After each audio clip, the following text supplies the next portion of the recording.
Donc on va voir ensemble comment on va prendre en charge un SDRA sous ECMO. J'ai fait c'est pas vraiment un topo, c'est plus un cas clinique, donc je vais vous faire participer.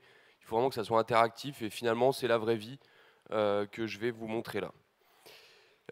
Voici mes conflits d'intérêts. Je vous laisse 2 minutes. Donc on commence avec Madame S, 15 janvier, juste avant la SRLF. Vous avez une patiente de 57 ans qui est amenée par le SAMU pour détresse respiratoire aiguë à domicile. C'est une apparition progressive depuis 48 heures, mais enfin il y a quand même quelque chose de très aigu. Elle a pour antécédent une polyarthrite rhumatoïde sous cortencile qui est stable depuis 2 ans. Elle a une obésité avec un BMI à 31.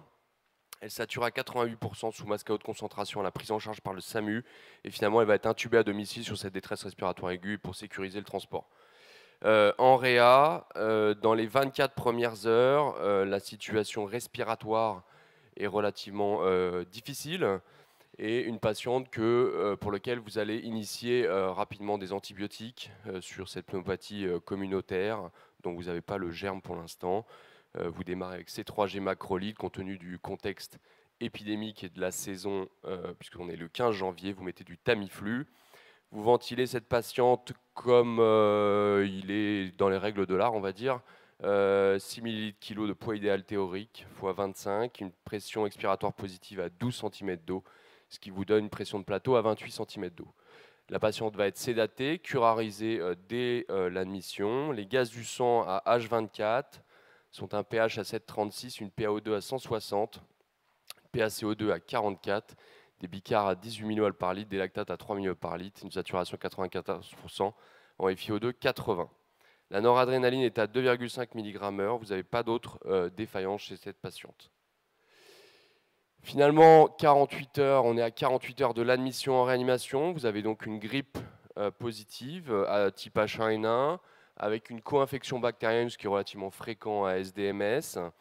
Votre ventilation, elle s'est un petit peu plus durcie, on va dire, avec une 6000 kg toujours. Vous avez augmenté votre fréquence respiratoire, vous avez une PEP toujours à 12 et une pression de plateau qui a légèrement augmenté à 30 cm d'eau. La patiente est sédatée, curarisée, a eu du NO. Le gaz du sang, c'est 7,28, PaO2 90 mm de mercure, PaCO2 51, bicard 18, lactates qui sont à la hausse, 5 mmol par litre, et la saturation à 91%, tout ça en FiO2 100%, donc il y a une aggravation quand même sur les 24 dernières heures. La noradré également est à l'ascension, 4,5 mg/h. Vous faites une échographie cardiaque qui vous trouve un VG hyperkinétique, un VD modérément dilaté, mais il n'y a pas de cœur pulmonaire aigu. Et la radio de thorax, c'est un syndrome alvéolaire bilatéral sur une pneumopathie communautaire. Donc la première question, c'est à ce stade de gravité, mettez-vous en place une ECMO, ou en tout cas posez-vous la question d'une ECMO. Combien d'entre vous préconisent une ECMO à ce stade? Aucun? Personne? Donc vous voulez faire quoi? Le DV, très bien. C'est juste pour vous rappeler que l'ECMO, c'est un peu à la mode, on va dire. Ça sauve des malades, ça c'est sûr, mais il ne faut pas oublier de faire avant ce qui marche. Et l'ECMO se conçoit quand on a fait l'ensemble des manœuvres de rescue qui ont prouvé leur efficacité à moindre coût, et le DV est l'une d'entre elles. Donc le DV, effectivement, doit être fait juste avant avant de pouvoir discuter d'un échec. L'effet positif du DV a été maintenant largement démontré avec l'essai de Claude Guérin, mais aussi cette méta-analyse qui finalement vous montre que dans quels que soient les sous-groupes dans lesquels vous regardez, grosso modo, vous avez un effet positif du DV. Donc l'ECMO ne se conçoit qu'en dernière ligne thérapeutique, compte tenu de la littérature actuelle. Finalement, c'est quand vous avez ventilé correctement votre malade avec une ventilation protectrice, quand vous avez mis des hauts niveaux de PEP, quand vous avez essayé le DV et plus ou moins le NO, même si la littérature était peut-être un peu moins concluante là-dessus, mais en tout cas, l'ECMO se conçoit et se propose en échec des manœuvres précédentes. Donc on reprend notre malade, on est maintenant à J4 de réanimation. Vous l'avez mis en DV, ce qui est bien, et finalement vous avez une réponse initiale qui a été relativement modérée, mais bon, les choses se tassent un peu comme ça. Elle est sous Tamiflu bénigne, elle est toujours sédatée, curarisée, NO. Vous refaites une deuxième séance de DV, vous êtes à H16 du DV, et à la fin de sa séance de DV, finalement, la ventilation est de plus en plus agressive, on va dire, avec une une ventilation en 6000 kg x 34, une PEP que vous avez dû baisser parce que vous avez une pression de plateau qui commence à monter pas mal à 32 cm d'eau. La résultante de tout ça, c'est un pH à 7,20, une PaO2 à 70, PaCO2 62, Bicar 16. Les lactates continuent de monter, 7 mmol par litre. La saturation est à 88%, FiO de 100%. La noradrée augmente.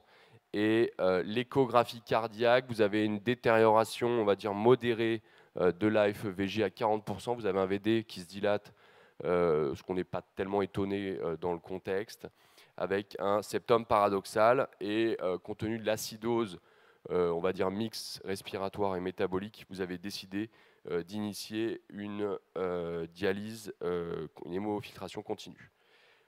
Ben, la question est la même. Est-ce qu'à ce stade, vous considérez la possibilité de mettre une ECMO? Est-ce que ça paraît licite? Est-ce qu'on est dans les guidelines, enfin on va dire dans les habitudes entendables?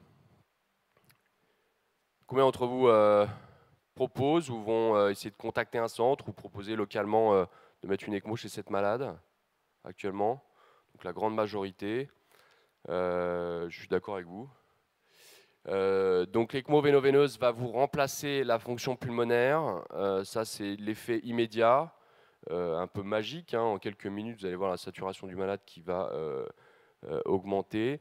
Donc c'est pour ça qu'on va mettre en place une ECMO, c'est qu'on est dépassé avec soit l'oxygénation, soit les décarboxylations. Mais il ne faut pas oublier qu'un des bénéfices de cette technique, c'est de mettre au repos le poumon. Donc là, on vous a vu, on a une ventilation qui est relativement agressive. On sait que cette ventilation est potentiellement délétère pour cette malade. Et donc la mise en place d'une circulation extracorporelle, une fois qu'on a échoué à toutes les manœuvres précédentes, va vous permettre de remplacer la fonction pulmonaire. L'ECMO véno-veineuse, c'est donc la technique de référence au cours du SDRA sévère. On ne parle pas du tout d'épurateur de CO2, qu'il n'y ait pas de confusion. Dans ce contexte, le problème, c'est l'oxygénation au premier plan. La décarboxylation est également un problème important chez cette malade. Mais si vous mettez en place un épurateur de CO2 dans ce contexte, vous n'avez absolument pas, d'oxygénation par l'épurateur de CO2. D'accord ? Donc vous allez pouvoir épurer un petit peu le CO2, mais vous n'allez pas du tout améliorer l'état d'oxygénation de votre patiente. Donc sur l'ECMO véno-veineuse, on a plusieurs configurations possibles. Les deux qui sont principalement utilisées en France, c'est la configuration fémoro-jugulaire. Donc vous voyez que le sang va être prélevé dans le réseau veineux via la veine fémorale, envoyé vers une pompe. Cette pompe va diriger le sang vers un oxygénateur qui va, comme son nom l'indique, oxygéner le sang. Et vous avez un balayage de cette membrane, et en fonction du balayage, vous allez plus ou moins décarboxyler votre sang et réinjecter ça dans le sang, dans la partie veineuse, toujours en jugulaire. L'autre possibilité, c'est ce qu'on appelle une canule d'avalon, c'est-à-dire que vous avez les deux lumières dans la même canule, et ça se met en jugulaire. C'est un peu plus compliqué à poser, puisqu'il faut vraiment que la réinjection se fasse vraiment en regard de la tricuspide. Donc c'est-à-dire que c'est une petite rotation sur votre canule, vous allez perdre le bénéfice d'oxygénation de votre patient.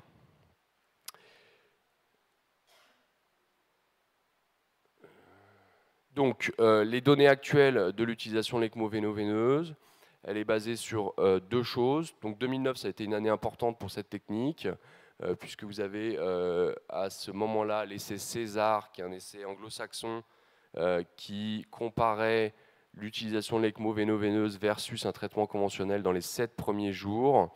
Alors le design de cette étude était un peu différent finalement de la vraie vie actuelle, puisque à l'époque, il y avait des centres de référence en Angleterre, et c'était le malade qui allait vers le centre de référence pour avoir plus ou moins avoir la technique ou une amélioration de sa ventilation. Ce n'était pas l'ECMO qui allait vers le malade, ce qui implique quand même un certain nombre de décès sur le transport ou en attente de la machine chez des malades qui sont relativement graves. Toujours est-il que cet essai a été positif sur un critère composite, sur la mortalité à 6 mois et le fait d'être très altéré à 6 mois, en comparant une stratégie conventionnelle à cette stratégie d'assistance extracorporelle. Cet essai a été pas mal décrié sur pas mal de biais méthodologiques, et c'est pour ça que même s'il donne un bon indice, on n'a pas pu être totalement conclure sur cette question. En 2009, et ça c'est notre patiente, notre patiente elle a une grippe H1N1. En 2009, on a eu, la première vague de grippe est arrivée par l'hémisphère sud, donc par nos collègues australiens et néo-zélandais, et qui ont dû faire face à des patients qui devenaient inventilables en quelques jours, des patients extrêmement jeunes, extrêmement sévères dans les 48 premières heures. Vous voyez, donc ils ont rapporté, finalement, c'est un report de cas dans le JAMA à cette époque. Donc vous voyez un certain nombre de patients qui avaient une grippe H1N1, qui ont eu une ECMO, donc des malades qui, à la cannulation, sont extrêmement sévères avec un P sur F médian qui est aux alentours de 50. Ils sont tous ventilés en 100% d'EPO2, des hauts niveaux de PEP, ce qui vous amène à des pressions de pic relativement élevées, une grosse acidose chez ces malades, principalement respiratoire, avec des niveaux de PCO2 vous voyez, qui frôlent 70 en médiane. Et donc finalement, compte tenu de la sévérité de ces malades, je vous rappelle que la RDS sévère, c'est 46% de mortalité dans le dernier papier de l'UNCEF, qui est un gros papier épidémiologique sur la question. Et malgré le fait que ces malades passaient à peu près 1 mois en réanimation, avec une médiane de durée de réanimation qui est de l'ordre de 25-30 jours, plus d'1 mois à l'hôpital, une ECMO durant 10 jours, une ventilation prolongée, 3 semaines de ventilation en médiane, et la mortalité de ces malades n'était que de 21%, ce qui peut paraître un peu faible au regard de la littérature actuelle qui vous donne une mortalité proche de entre 45 et 50% pour les RDS sévères. Alors c'est des malades, bien sûr, une grippe ça se comporte probablement pas de la même manière qu'un pneumocoque ou qu'une légionellose. Donc clairement, c'est des malades un peu sélectionnés, c'est des malades jeunes, souvent qui n'avaient pas de comorbidité à cette époque. Le profil de la grippe maintenant a un peu évolué, avec des malades qui ont peut-être plus de comorbidité. Et c'est ça qui peut changer un peu. Mais toujours est-il qu'il y a une mortalité qui était relativement faible, compte tenu de la gravité de ces malades à la prise en charge. Et puis s'en est suivi des comparaisons, alors avec toujours des limites statistiques, c'est du propensity score, qui avait comparé finalement les malades, que des malades grippaux, donc des SDRA d'origine grippale, qui a l'avantage, c'est d'avoir des populations très homogènes, donc c'est facile d'avoir vraiment des populations qui sont comparables, et qui avaient comparé les malades qui avaient été managés avec une assistance extracorporelle vers ceux qui n'avaient pas eu, qui avaient eu une stratégie conventionnelle, et il semblait y avoir un bénéfice pour la stratégie extracorporelle. Vous avez une conférence de consensus sur l'ECMO qui a été faite par la Société de réanimation langue française, qui est publiée en 2013 dans le journal Réanimation, enfin ça s'appelle plus Réanimation maintenant, mais vous pouvez la trouver facilement, qui préconise finalement des critères d'initiation de l'ECMO, pour vous donner un peu un ordre d'idée quand est-ce qu'il faut y penser, quand est-ce que ça paraît licite de proposer cette technique. On a finalement 3 grandes catégories. On a l'hypoxémie catastrophique, on va appeler ça comme ça. C'est un malade qui a un P sur F inférieur à 50 pendant plus de 3 heures. Donc là, c'est clairement le malade où vous serrez les fesses pour pas qu'il s'arrête. Ça va être l'ECMO va être vraiment mis en rescue, et c'est la première indication. Deuxième indication, on peut se poser la question, tout ça inférieur à 50 malgré le fait d'avoir fait du DV et d'autres manœuvres pour essayer de limiter l'hypoxémie. Deuxième possibilité, c'est quand le rapport P sur F est inférieur à 80 pendant plus de 6 heures, malgré encore le fait d'avoir utilisé le DV, le NO, la ventilation protectrice, etc. Vous pouvez vous poser la question de mettre en place une ECMO. Et la troisième stratégie, la troisième possibilité, le troisième critère d'entrée finalement pour la technique, c'est quand vous avez une acidose respiratoire qui reste marquée, malgré une stratégie de ventilation protectrice, malgré le fait d'avoir monté la fréquence respiratoire, tout ça pendant plus de 6 heures. Voilà, donc il y a une conférence de consensus qui vous donne un petit peu un cadre pour les indications de l'ECMO. Donc après discussion avec votre centre de référence, l'indication d'une ECMO devant ce SDRA réfractaire est prise, vous êtes d'accord avec votre centre de référence ou vos chirurgiens localement, ou je ne sais pas qui va cannuler, mais bref, vous êtes d'accord pour mettre une ECMO. Et la famille vous interroge quand même sur le pronostic de cette malade et vous demande quels sont les facteurs de bon et de mauvais pronostic chez cette patiente. Pardon. Alors, juste pour rappel, cette patiente, on a donc une patiente obèse, 57 ans, qui a une grippe avec une co-infection bactérienne, qui est ventilée depuis 4 jours. Et qu'est-ce qu'on avait d'autre comme facteur? On avait un antécédent majeur qui était une polyarthrite rhumatoïde sous corticoïde au long cours. Et voilà à peu près le résumé rapide du cas. Donc les facteurs de bon pronostic chez cette malade qui vont vous encourager à mettre en place une ECMO. Vous avez une idée? J'entends rien. Il faut lever la main, comme à l'école. Alors la grippe, oui. La grippe, effectivement, semble avoir un meilleur pronostic qu'une pneumopathie bactérienne, donc c'est un bon point. La durée de ventilation, qui est un facteur majeur, effectivement, 4 jours, on est dans une initiation précoce de la machine, et on sait que ça va impacter le pronostic. Je vais vous montrer quelques diapos derrière. D'autres facteurs de bon pronostic. L'âge, alors l'âge, 57 ans, ça vous paraît jeune pour une population de réanimation, mais dans le domaine de l'assistance, eh ben, on est sur l'extrémité supérieure. Hein. Donc l'âge, effectivement, elle a moins de 65 ans, mais on est dans un âge qui commence à être un peu avancé pour l'assistance, même si à 57 ans, on va pas rechigner à mettre une machine, mais elle n'a pas 20 ans. Et clairement, dans l'assistance, l'âge a un poids énorme. Mais là, on parle quand on parle d'un patient âgé pour une assistance, c'est 65 ans. Donc c'est peut-être des malades les plus jeunes de certaines réanimations. Autre facteur de bon pronostic chez cette patiente. Antécédent, alors la polyarthrite rhumatoïde, ça c'est un bon pronostic ou un mauvais pronostic? Non, là c'est plutôt un mauvais pronostic. Hein, on peut dire que c'est une patiente immunodéprimée, hein, 10 mg de cortencil depuis 2 ans. C'est une patiente immunodéprimée. Il y a un autre facteur de bon pronostic qui n'a pas été cité, c'est le BMI de cette malade. En fait, finalement, les gros vont avoir un pronostic qui va être meilleur, probablement parce que lors de la prise en charge avant la mise en place de l'ECMO, on va sous-estimer la pipe que doivent avoir ces malades, parce qu'on se base sur la pression de plateau. On sait très bien que la pression de plateau chez l'obèse, c'est pas un marqueur extrêmement intéressant. Et finalement, chez ces malades obèses, la PEP qui va être appliquée avant la mise en place de l'ECMO est probablement toujours un peu trop basse. Et donc finalement, on surestime la gravité de ces malades, donc on va les cannuler plus vite que quelqu'un qui a un BMI extrêmement bas et qui a une pression de plateau à 30. Donc, les facteurs de bon et mauvais pronostic, ça a été beaucoup étudié. Il y a pas mal de papiers là-dessus. Et finalement, ils sont tous assez cohérents, avec toujours les mêmes marqueurs, facteurs de risque pré-ECMO qui sont retrouvés. On a la durée de ventilation. La durée de ventilation, c'est ce qui est retrouvé à chaque fois. C'est probablement le facteur le plus important dans cette stratégie extracorporelle. Et avec plus la durée de ventilation avant la mise en place de l'ECMO est importante, plus le risque est important de décès pour le patient ou la patiente. Et vous voyez, quand on parle de durée de ventilation, on est sur un range de 0 à 7 jours. Pourquoi 7 jours? Ça c'est la différence de mortalité entre les patients qui ont été cannulés avant 7 jours et ceux après 7 jours. On voit que les courbes se distinguent très fortement.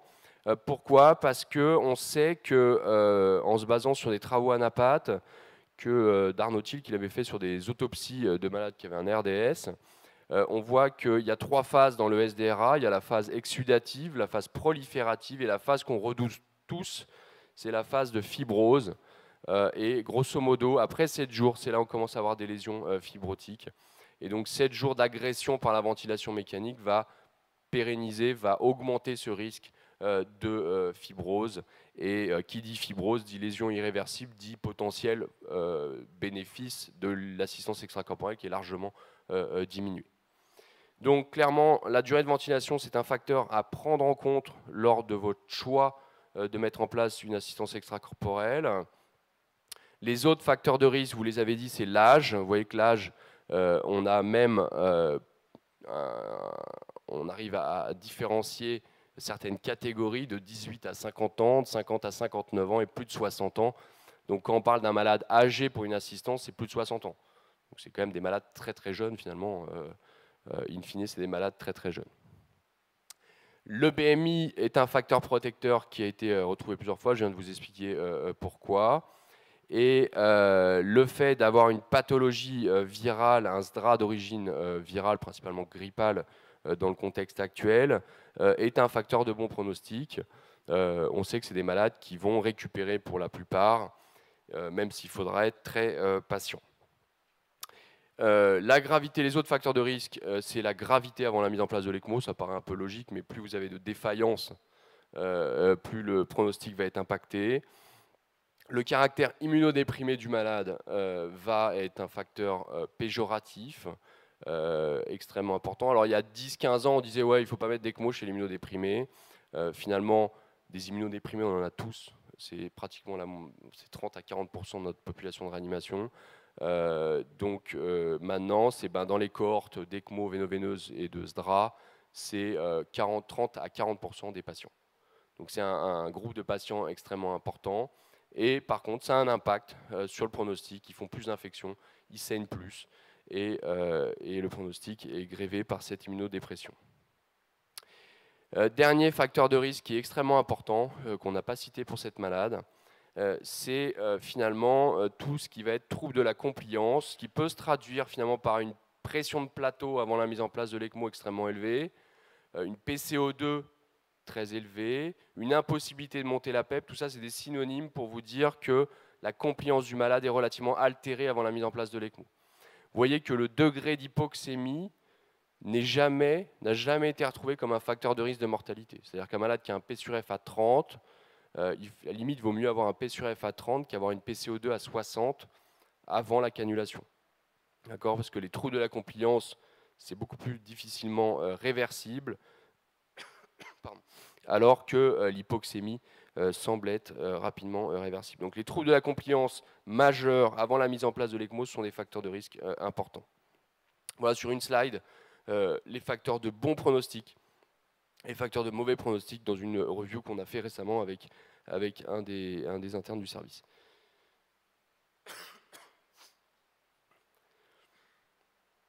Alors, on va... Ah oui, juste pour en finir avec ça, donc pour vous aider dans le choix, enfin pour appuyer votre décision ou votre non-décision de mettre en place une assistance extracorporelle, vous avez des outils qui ont été développés, ce qu'on appelle des scores pronostiques avant la mise en place de l'ECMO, qui en fonction de certains critères que vous avez là, qui sont les critères finalement qu'on vient de voir ensemble, vous allez cocher ça, c'est les critères pré-ECMO de votre malade, et ça va vous donner à peu près une estimation de la survie de votre patient. Il ne faut pas prendre ces chiffres au pied de la lettre, hein, ça ne remplace pas un docteur qui examine son malade, mais ça peut appuyer votre décision de mise en place d'une ECMO. Enfin, en gros, c'est une bonne indication ou c'est une relative mauvaise indication, et auquel cas peut-être qu'il faut s'abstenir. Donc vous avez un site internet qui est accessible sur smartphone n'importe où il suffit de ces 3 clics et ça vous donne à peu près l'estimation de survie. C'est des scores qui ont été validés sur des énormes cohortes avec une performance qui est pas mal. Donc voilà, l'idée c'est d'aider le clinicien au lit du patient à déterminer quels sont les bons et les mauvais candidats pour une assistance, sachant que ça implique quand même beaucoup de choses en termes humains, en termes financiers. Derrière, c'est des malades qui vont rester longtemps en réanimation. Donc si on fait tout ça, il faut qu'on ait quand même un pronostic espéré, estimé, bon. Donc grosso modo, voilà, en fonction du RESP score, vous avez soit le malade a un RESP score extrêmement bas, et probablement qu'il faut s'abstenir, et le RESP score va juste appuyer votre décision vis-à-vis peut-être de la famille, vis-à-vis de vos correspondants, pour ne pas mettre en place uniquement en disant que c'est une très mauvaise indication. Au contraire, si vous avez un RESP score élevé, ça veut dire que le malade a probablement de grandes chances de survivre, et si vous êtes au milieu, probablement que le doute doit bénéficier aux patients. Alors, on a un malade qui avait pas mal de noradrénaline, je crois que c'était 7 ou 8 mg/h, 7 de lactate, un cœur pulmonaire aigu, un SDRA relativement sévère. On est tous d'accord qu'il faut mettre une assistance. La première question qui va être posée par la personne qui va poser l'assistance, ou peut-être vous si c'est vous qui cannulez dans votre service, c'est est-ce que je lui mets une VA ou je lui mets une VV? Une véno-artérielle ou une véno-veineuse compte tenu de la dysfonction droite, de la noradrénaline qui galope, le lactate qui est relativement élevé et une dysfonction VG modérée, mais une dysfonction droite assez notable. Alors combien d'entre vous mettraient une véno-artérielle? D'accord. Combien d'entre vous mettraient une véno-veineuse? Ok, donc la majorité met une véno-veineuse, c'est bien. Et puis la question qui va être la suivante, c'est quel site on va utiliser, quelle configuration on va utiliser. Je crois que la majorité en France utilise une configuration fémoro-jugulaire et c'est probablement la meilleure stratégie. Je vais vous expliquer pourquoi. Alors, pourquoi on ne mettra pas une ECMO véno-artérielle chez ces malades? Parce qu'on sait qu'il faut être assez simpliste. Si vous avez une FEVG qui est normale ou subnormale, on va dire 40%, on est dans le subnormal, il n'y a pas d'ECMO véno-artérielle. Parce que le problème, c'est que vous allez exposer votre patient à une cannulation artérielle, c'est quand même pas rien, un risque d'ischémie de jambe, ça saigne plus, c'est plus compliqué à mettre en place. Et le deuxième problème, c'est que vous allez induire potentiellement un syndrome d'Arlequin. Alors c'est quoi un syndrome d'Arlequin? C'est finalement quand vous allez avoir la partie haute, la partie supérieure du cœur, qui va recevoir du sang désoxygéné, alors que la partie basse va recevoir du sang oxygéné. Alors comment ça marche? C'est le fait d'avoir, si vous mettez une ECMO véno-artérielle, donc vous prélevez le sang dans le secteur veineux, d'accord, via la veine cave, donc c'est le sang bleu ici, ok, et vous réinjectez à contre-courant dans la aorte du sang oxygéné. D'accord, véno-artérielle. Principalement, la principale indication, c'est quand le cœur est HS. Donc ça se passe bien quand le cœur ne marche pas. Le problème, c'est que si vous mettez ça chez un malade qui a un cœur qui marche, ou qui marche peut-être pas à 60% des FEVG, mais 40%, en tout cas qui débite suffisamment, eh ben, vous allez avoir le cœur qui va continuer de pomper correctement en conflit avec la canule qui vous réinjecte du sang oxygéné. Donc le sang, il va pomper le cœur, il va pomper, le cœur gauche va pomper du sang. Le sang, il provient d'où? Il provient des poumons qui, eux, sont totalement détruits. Ils ne sont pas capables d'oxygéner et de décarboxyler. Donc finalement, dans la partie supérieure du corps, vous allez envoyer du sang qui provient de ces poumons totalement détruits, donc du sang désoxygéné riche en CO2. Et ce sang va se distribuer donc à la partie supérieure du corps, donc c'est pour ça que la partie supérieure va être très mal oxygénée, alors que la partie basse, qui elle va être totalement oxygénée via la canule d'ECMO en artérielle, qui va perfuser la partie basse du patient. Et c'est pour ça que vous vous retrouvez avec une différentielle importante de saturation. Si vous prenez votre SAT sur un orteil versus la SAT en radial droit, d'accord, donc la radial droit, c'est le meilleur endroit parce que c'est l'endroit où on est le plus loin des canules. D'accord. Et vous allez voir que votre malade a 98 de SAT sur l'orteil et il a 70 de SAT sur la partie supérieure. Vous imaginez les conséquences potentielles pour le cerveau. En tout cas, vous vous dites que l'ECMO ne va pas faire le job. D'accord. Donc pas d'ECMO véno-artérielle si vous avez une FEVG qui est normale ou subnormale. Et alors dans ce contexte, on a un cœur pulmonaire aigu, d'accord, c'est ça qui a incité certains d'entre vous à mettre une ECMO véno-artérielle. La conférence du consensus nous dit bien que ce n'est pas une indication obligatoire à l'ECMO véno-artérielle. Parce qu'on sait que comme on a compris à quoi ça sert l'ECMO, ça sert à oxygéner, décarboxyler, mais mettre au repos le poumon. Donc ce qui veut dire qu'on va changer drastiquement la manière de ventiler ces malades, on va réduire les pressions intrathoraciques. En réduisant les pressions intrathoraciques, on va soulager le cœur droit. D'accord. Et donc on va soulager le cœur droit et donc diminuer ce cœur pulmonaire aigu et sans avoir recours à une ECMO véno-artérielle. C'est clair pour tout le monde? Alors, on a décidé qu'on mettait une VV ensemble et maintenant on se demandait quelle va être notre configuration d'ECMO véno-veineuse. Donc je vous ai dit, on a trois configurations. La fémoro-jugulaire, donc on prélève via la veine cave avec une canule qui va s'aboucher dans l'oreille droite et on réinjecte via la jugulaire interne. Okay, c'est la configuration qui est au milieu. On a une configuration qui est dite à l'australienne parce qu'ils font beaucoup ça là-bas. Par habitude, ils ont commencé comme ça. Il y a aussi le fait que c'était initialement, ça a toujours été des réanimateurs qui cannulaient. Peut-être au départ, c'est peut-être un peu plus simple de cannuler en fémoral qu'aller mettre un gros pieu dans la jugulaire. Et donc, eux, à l'australienne, ils mettent les 2 canules en fémoral, donc ils utilisent les 2 veines fémorales, ce qu'on fait parfois encore dans le service quand on a un accès on n'a pas d'accès à la jugulaire, ou chez un malade qui a un tout petit cou extrêmement gros, on peut être amené à faire de la fémoro-fémorale. Le problème de ça, c'est que donc vous allez mettre les 2 canules dans la veine cave et vous allez essayer de les décaler un petit peu. Le problème, c'est que vous allez reprélever du sang qui vient juste d'être oxygéné. Et l'autre problème, c'est que votre canule d'admission, votre canule de succion, donc la canule bleue, eh ben, elle est dans un petit vaisseau, la veine cave qui a une certaine limite quand même. Et donc, vous allez être un peu limité en débit. Vous n'allez pas pouvoir monter très très haut avec votre machine d'ECMO. Et donc, souvent, les Australiens sont obligés de rajouter une 3e canule. Si vous rajoutez une 3e canule, bah, vous reprenez un risque pour le malade de rajouter une autre canule en jugulaire. Et la dernière configuration possible, c'est l'avalon. Donc, c'est les 2 lumières dans la même canule. Alors, c'est très séduisant comme ça sur le design. Le problème, c'est qu'il faut vraiment que ça soit bien placé sous ETO ou sous SCOPI pour que vraiment la réinjection soit en face de la tricuspide pour avoir une oxygénation maximale.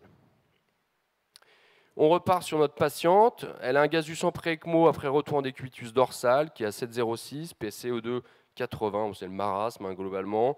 La PO2 65, les bicards 16, lactate 8, saturation 85%, FiO2 100%. C'est quand vous l'avez retourné.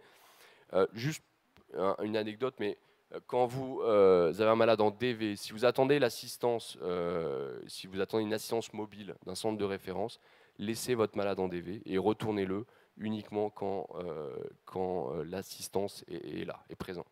On a perdu quelques patients là-dessus, où le malade est retourné, c'est des malades extrêmement précaires, ils sont retournés en décubitus dorsal parce que le centre veut faire bien, mettre le malade propre quand l'équipe mobile arrive, et puis le malade finalement va rapidement s'arrêter avant même que l'équipe mobile puisse arriver, ce qui peut être un peu, quand même un peu gênant.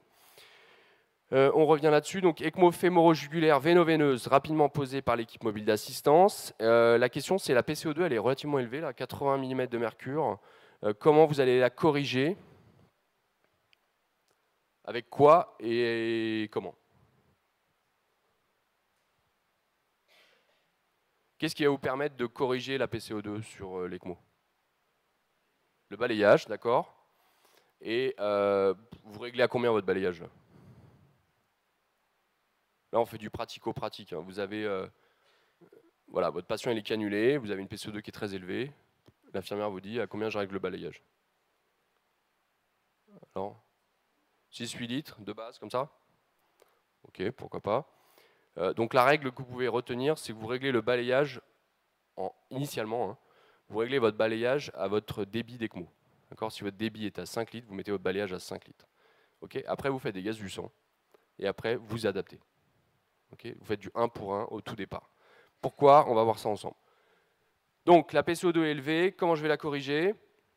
Eh bien, la PCO2, elle va dépendre de 3 facteurs. Elle va dépendre de la qualité de votre membrane. Bon, là, vous venez juste de mettre en place, donc théoriquement, vous n'avez pas pris une membrane usagée. Donc, la membrane doit être correcte. La deuxième chose, c'est que la PCO2, elle va dépendre, c'est un gradient, d'accord? C'est un gradient de diffusion. Donc, plus que la PCO2 du malade est élevée, plus la PCO2 va baisser vite. Okay, plus le transfert de CO2 va être important. Et vous voyez que sur cette courbe, c'était de la physiologie faite sur de l'animal, mais vous voyez que, pardon, vous voyez que si la PCO2 initiale du patient est à 30 mm de mercure, vous voyez que si vous triplez la PCO2, si vous prenez un autre malade qui a 90 mm de mercure, pour exactement le même débit, vous voyez que la capacité de transfert de la machine est augmentée parce que c'est un principe de diffusion. Donc plus la PCO2 est élevée, plus ça va passer rapidement de l'autre côté. Et le balayage va vous permettre d'avoir une épuration de CO2. L'épuration de CO2, c'est rarement un problème avec les machines d'ECMO, puisque c'est même surdimensionné finalement pour épurer le CO2. Donc plus on va monter notre balayage, plus on va épurer le CO2. Et vous avez une relation linéaire finalement entre le débit d'ECMO et la capacité de transfert la capacité de transfert du CO2 avec finalement quand vous mettez du 1 pour 1, c'est-à-dire le même débit de balayage et le même débit d'ECMO, vous êtes sur cette ligne rouge, et plus le débit va monter, plus vous allez épurer le CO2. Si vous voulez épurer encore plus le CO2, et bien à ce moment-là, vous doublez votre balayage par rapport au débit d'ECMO, mais c'est rarement finalement un gros problème de faire ça. Et alors pourquoi on va faire ça de façon élégante et de façon un peu lente et adaptée? Parce qu'on a montré récemment que si vous baissez rapidement votre PCO2, c'est-à-dire en 2-3 minutes, la PCO2 va perdre 30 à 40 points, et ben ça va induire une vasoconstriction importante, et en particulier une vasoconstriction cérébrale. Et on avait été très étonnés, mais après coup, finalement, ça paraît très logique, quand on avait étudié les complications neurologiques des malades sous VV, ce qui ressortait en facteur indépendant, c'était le drop de PCO2. Donc si un malade, vous avez une PCO2 qui chute brutalement, et ces machines-là sont tellement performantes que vous pouvez faire passer un malade de 100 de PCO2 à 40 en 5 minutes, vous avez un delta de PCO2 qui est trop important, et vous allez induire une alcalose locale et des micro-saignements, et c'était associé à plus de saignements intracrâniens de manière indépendante. D'accord? Donc c'est pour ça que, d'autant plus si le malade a une PCO2 élevée, je vais être prudent, je vais avoir ça en tête, et je ne vais pas mettre mon balayage à pleine balle juste dès le départ. Okay? Donc on va ajuster ça avec les gaz du son au fur et à mesure, le malade, et on va pouvoir baisser sa PCO2 tranquillement sur 12 heures. Donc, l'ECMO VV est mise en place en difficulté, la FMO2 c'est 100%, balayage 6 litres, le pH c'est 7,32, la PCO2 elle n'est pas normalisée, mais on a le temps, hein, on n'est pas pressé, on va faire ça tranquillement. La PaO2 elle est 65 mm de mercure, les bicarb 16, lactate 4 mmol par litre, la saturation 89% et FiO2. Et finalement vous êtes un peu déçu quand même sur l'oxygénation de cette malade, qui, voilà, on s'attendait à mieux quand même, hein. On a une saturation qui est à 89% et FiO2 100%, vous êtes encore obligé d'avoir une contribution importante de ventilateur, puisque la FiO2 est encore à 100%. Et donc là, il va falloir raisonner sur cette hypoxémie, pourquoi le malade reste hypoxémique. Et donc la première chose, c'est quel paramètre est manquant là pour pouvoir raisonner sur l'hypoxémie. Il y a peut-être la circulation, d'accord, mais il va falloir raisonner sur un paramètre là. Il manque quelque chose dans... Si l'interne vous dit, bah voilà, je comprends rien, pourquoi le malade est hypoxémique, la première question, ça va être quoi là? Quel est le débit? Quel est le débit d'ECMO? Très bien. Donc, le débit d'ECMO est le paramètre majeur de l'oxygénation. Il y a une réaction linéaire entre le débit d'ECMO et la capacité de transfert en oxygène. Okay, plus votre débit est important, plus vous allez être capable d'oxygéner votre patient. Et donc, le débit d'ECMO, vous connaissez la loi de Poiseuille, en tout cas je vous la rappelle. La loi de Poiseuille vous dit qu'il y a une relation à la puissance 4 entre le rayon d'un cylindre et le débit que vous pouvez générer. Donc vous comprenez bien que le choix des canules, et en particulier de la taille des canules qui vont prélever le sang, la canule de succion, va être extrêmement important.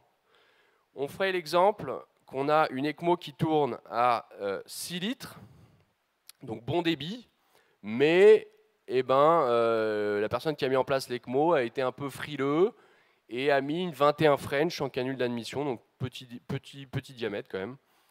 Vous voyez que pour 6 litres de débit, pour obtenir un débit assez litre, je vais avoir une pression de succion qui va être à moins 140 mm de mercure. La principale complication d'avoir des pressions de succion comme ça, c'est d'avoir du mal à d'obtenir un haut débit à 6 litres. Et la deuxième chose, c'est que vous avez un risque majeur d'hémolyse. C'est-à-dire qu'en 12 heures, le malade va hémolyser parce que vous tirez trop fort sur la canule. Et donc, le même malade avec des canules qui auraient été plus grosses, 29 French, vous voyez que pour le même débit, j'ai des pressions de succion qui sont à moins de 40. Okay, ce qui veut dire que votre malade, vous avez mis une 21 French en canule d'admission, vous n'allez jamais pouvoir tourner à 6 litres. Parce que le malade va hémolyser, parce que vous allez avoir du mal, les canules vont être trop petites, etc. pour générer un gros débit. Donc si vous voulez avoir un gros débit, si vous voulez avoir une bonne oxygénation, il faut mettre des grosses canules d'admission.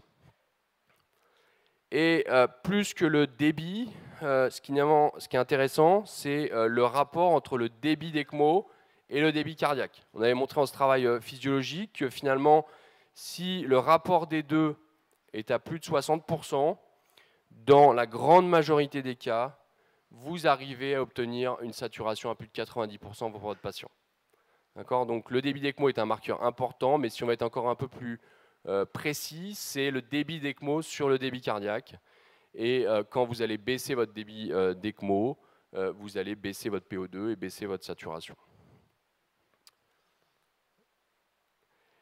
Donc finalement, le diamètre des canules qui a été mis, c'est 29 French en admission, 17 French en retour, ce qui est une bonne cannulation. Et vous avez un débit d'ECMO qui est à 7 litres 2. Donc vous êtes plutôt content, hein, c'est un gros débit. Et le moniteur du CardioHelp, parce que vous avez utilisé cette machine qui vous donne un certain nombre d'informations. Et voici le moniteur du CardioHelp.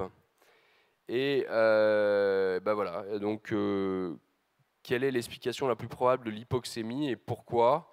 Et qu'est-ce que vous allez demander pour confirmer pourquoi ce malade est encore hypoxémique alors qu'il y a un gros débit, alors que vous avez des grosses canules et que normalement vous auriez dû aller vous coucher là. Alors, recirculation, très bien. Quel paramètre vous fait dire ça sur le CardioHelp?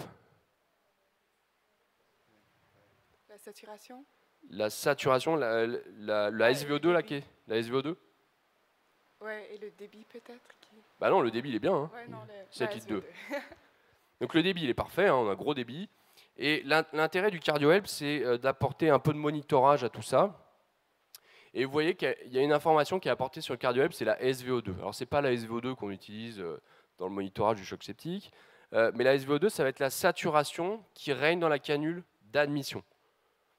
Donc vous comprenez bien que cette saturation, si elle est extrêmement élevée, ça veut dire qu'il y a probablement de la recirculation. C'est-à-dire que vous êtes en train de prélever du sang qui vient juste d'être oxygéné. Donc c'est un circuit qui tourne sur lui-même. Okay, ce qu'on appelle de la recirculation. Donc cette SVO2 qui est à 82%, qui n'est pas très loin finalement de la SAO2, notre malade qui est à 89%, vous dit qu'une des explications de l'hypoxémie chez ce malade, c'est probablement de la recirculation. Et alors comment vous allez mettre ça comment vous allez objectiver ça? Par l'écho. Ouais, alors l'écho, ça va être compliqué de voir la veine cave sup et la veine cave inf exactement. Alors en ETO, il y a la limite. Mais plus simple que ça, une radio de thorax, hein, tout simplement. Donc vous faites la radio de thorax de votre patient. Juste avant, vous pouvez aussi le détecter en regardant la couleur des canules. D'accord? Ça, c'est la normale. La normale, c'est que vous avez une canule qui est rouge foncé et une rouge claire. Okay? Quand vous avez deux canules qui sont exactement de la même couleur et qui sont rouge clair les deux, ça veut dire qu'il y a du sang très oxygéné dans les deux canules, donc il y a probablement de la recirculation. Et donc, vous avez fait votre radio de thorax, et vous voyez sur votre radio de thorax que vous avez les deux canules qui se chevauchent. Il y en a une des deux qui a été poussée un peu trop loin. Quand c'est l'équipe mobile qui fait ça, ils n'ont pas toujours l'écho, etc. Ils sont un peu seuls. Et parfois, on a ce genre de situation. Donc, vous avez les deux canules qui, évidemment, vont s'embrasser, se chevaucher. Et donc, il y a la saturation qui est à 88% et la SVO2 qui est à 82%. Et donc, l'idée dans ces cas-là, c'est uniquement de tirer l'une des deux de quelques centimètres pour allonger cet espace entre les deux extrémités des canules. Si vous allongez cet espace entre les deux extrémités des canules en conservant le même débit, ça ne va pas du tout impacter le débit d'ECMO, mais par contre, vous allez voir que la SVO2 va baisser, d'accord, et la saturation va augmenter, parce qu'on a le principe de recirculation. Alors on sait que, qu'est-ce qu'il nous dit la conférence de consensus? C'est qu'il faut rechercher une cause mécanique quand il y a l'aggravation d'une hypoxémie. Voilà, c'est ce qu'on vient de voir ensemble. Alors on sait qu'il y a des configurations qui vont avoir plus de recirculation que d'autres. La meilleure configuration, celle qui a le moins de recirculation, c'est la canule d'Avalon, la canule double lumière. Le problème, c'est la mise en place, l'hypoxémie résiduelle, etc. La fémoro-jugulaire, c'est, on va dire, la solution un peu intermédiaire. La plus mauvaise solution, c'est la fémoro-fémorale, hein, parce que vous avez une proximité directe des deux canules dans le même vaisseau. Et donc, Voilà comment on va raisonner sur un malade qui reste hypoxémique, malgré le fait que la canule, l'ECMO vient d'être mis en place. La première question que vous allez devoir vous poser, c'est quel est le débit d'ECMO? Nous, on est dans cette situation-là actuellement. J'ai un débit d'ECMO qui est adéquat, qui semble être correct et adapté aux patients. Et donc, la première chose que je vais regarder, c'est est-ce qu'il y a de la recirculation, d'accord? S'il n'y a pas de recirculation, j'ai une SVO2 basse et le malade est encore hypoxémique. Deuxième chose, c'est est-ce qu'il y a une dysfonction de membrane? Alors, ça ne se posait pas dans cette situation, la situation de notre patiente, puisqu'on vient d'initier l'ECMO, donc on se dit que la membrane est relativement correcte. Mais si vous êtes à J8, il va falloir regarder votre membrane, si vous n'avez pas du clot partout, et si finalement l'efficacité de votre membrane n'est pas diminuée, tout simplement parce que la taille de la membrane a été réduite avec un certain nombre de pores qui sont occluses. Une autre possibilité dans votre raisonnement de l'hypoxémie malgré un débit correct, c'est que vous avez le transporteur qui est relativement bas, nous c'est qu'une hémoglobine est basse, ou alors c'est que vous avez un débit cardiaque qui est trop important, et donc le rapport entre le débit d'ECMO et le débit cardiaque est inférieur à 60%. C'est les cas extrêmes où vous avez des malades qui ont des hyperdébits, vous avez un gros débit d'ECMO, mais le rapport entre les deux, finalement, n'arrive pas à 60%. Dans ces cas extrêmes, on peut être amené à, déjà, il faut sédater correctement le malade, probablement à baisser la température pour baisser un peu le débit cardiaque, et chez certains patients, ça nous arrive très rarement, on va mettre des bêta-bloquants pour essayer de diminuer un petit peu le débit cardiaque de ces malades et donc améliorer le rapport. Alors, après avoir tiré la canule de drainage, vous avez restauré les choses. La malade s'améliore sur le plan hémodynamique, noradrénal 1 mg/h. Et maintenant, quelle est votre stratégie ventilatoire avec cette malade? Comment vous allez la ventiler finalement? Qu'est-ce qu'on va faire?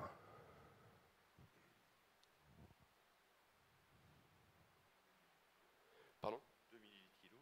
Alors, 2 ml/kg, arbitrairement. Ouais. D'accord. Vous baissez la fréquence à 10. Et vous faites quoi de la pression expiratoire positive, la PEP? Vous laissez la même PEP. D'accord. Donc vous allez avoir un dérecrutement majeur, puisque vous avez baissé votre VT et vous avez laissé la même PEP. Vous êtes d'accord avec ça? D'accord. Et vous la recrutez avec des manœuvres de recrutement? Ok. Tout le monde est d'accord avec ça?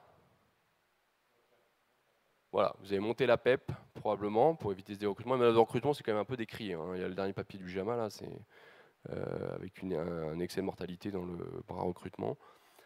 Donc baisser le VT, majorer la PEP, on est d'accord, et puis on va voir ensemble ce qu'on va faire.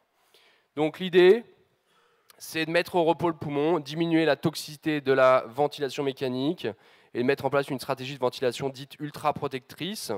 Elle s'appuie sur quoi? Elle s'appuie sur ces deux grosses études, mais qui commencent à dater, qui vous dit qu'il y a peut-être un bénéfice finalement à aller plus loin, surtout si j'ai une maladie hyper grave avec un tout petit poumon, à baisser le VT, baisser la pression de plateau. Là, c'était dans l'étude de TAIFAM là, sur la grippe H1N1. Vous voyez que les malades qui survivaient, ils avaient une pression de plateau sous ECMO qui était inférieure au groupe non survivant.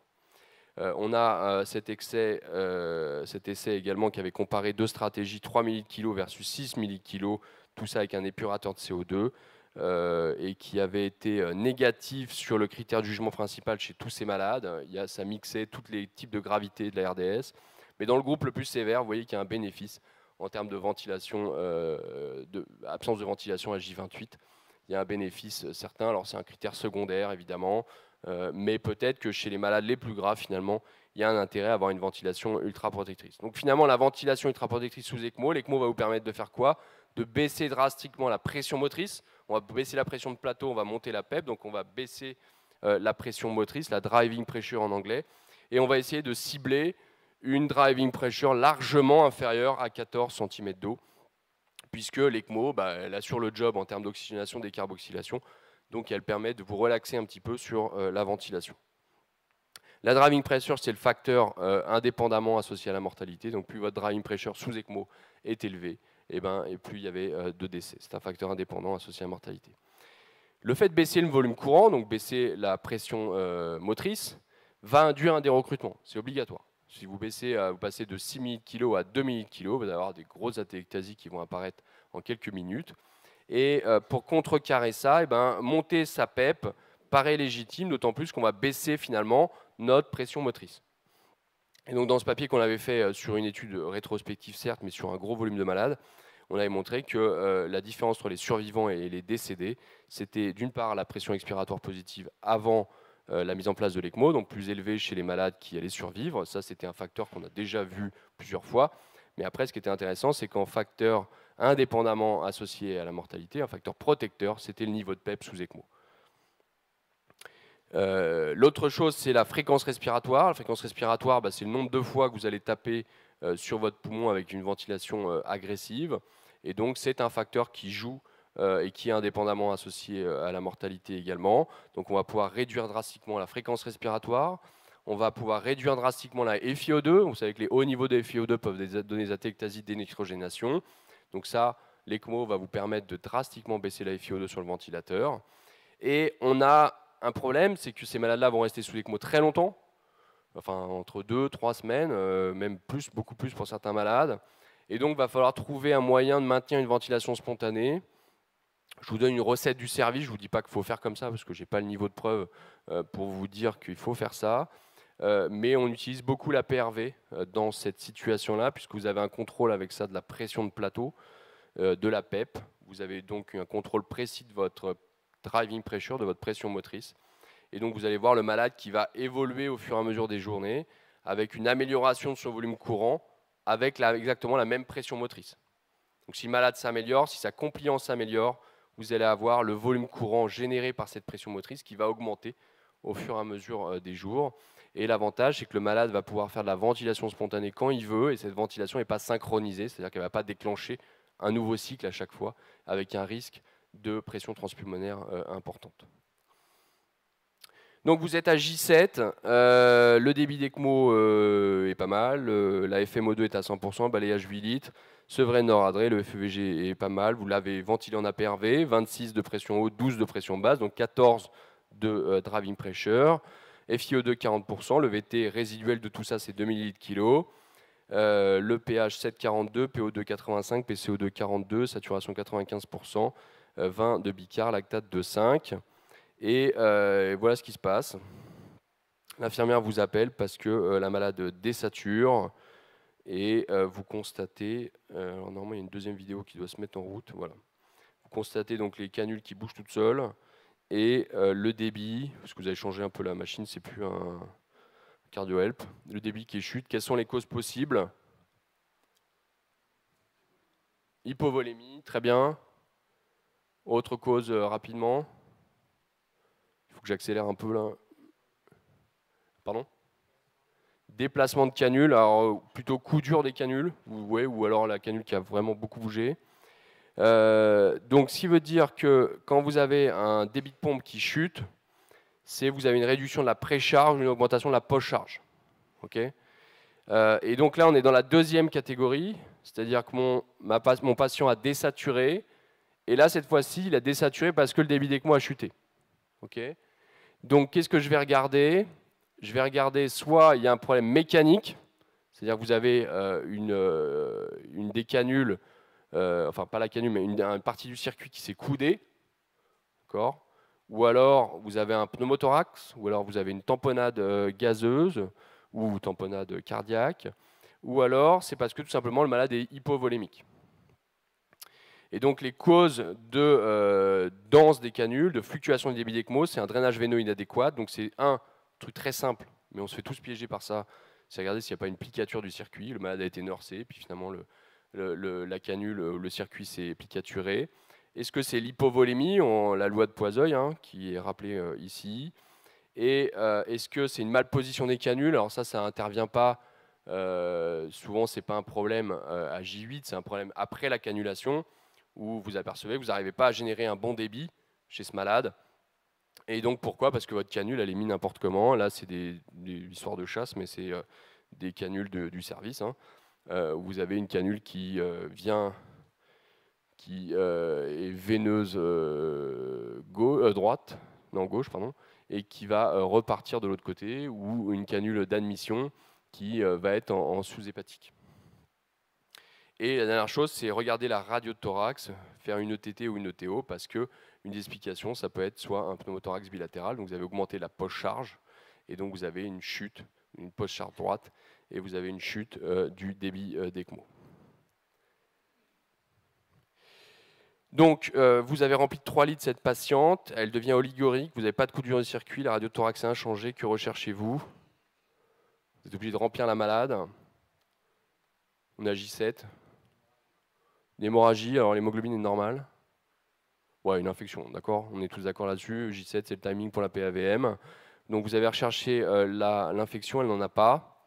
Le LBA est négatif au direct, l'hémoculture est négatif, l'aspect propre de l'insertion des canules. N'oubliez pas que les canules, ça s'infecte facilement.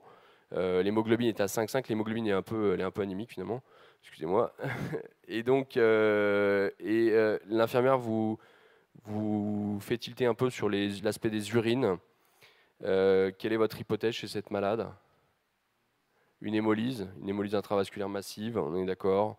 Et donc la prise en charge, déjà vous allez confirmer ça, mais vous avez une grande suspicion. Vous allez avoir une hémoglobine plasmatique qui est très élevée. Le premier réflexe, c'est d'essayer de baisser le débit d'ECMO si le malade peut tolérer cette baisse de débit et changer la membrane en urgence. C'est associé avec plus de mortalité, l'hémolyse, et clairement ça va impacter le pronostic des patients. Et en fait, c'est le fait de tourner le débit d'ECMO est un facteur favorisant. Plus vous allez tourner vite, plus vous avez un risque d'hémolyse. Finalement, la malade s'aggrave sur une PAVM à J10, la noradrénale est à 2 mg/h. Qu'est-ce que vous proposez? Elle est un peu plus hypoxémique, un peu plus hypercapnique. Le débit marche bien, la machine marche bien, mais vous êtes de nouveau une grosse aggravation sur une PAVM. Et qu'est-ce que vous proposez chez cette patiente? Qu'est-ce qu'on peut essayer?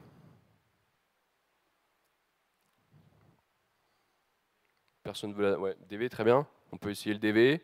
Alors, qu'est-ce qu'on a comme argument pour le DV? On sait juste que le DV, ça marche très bien.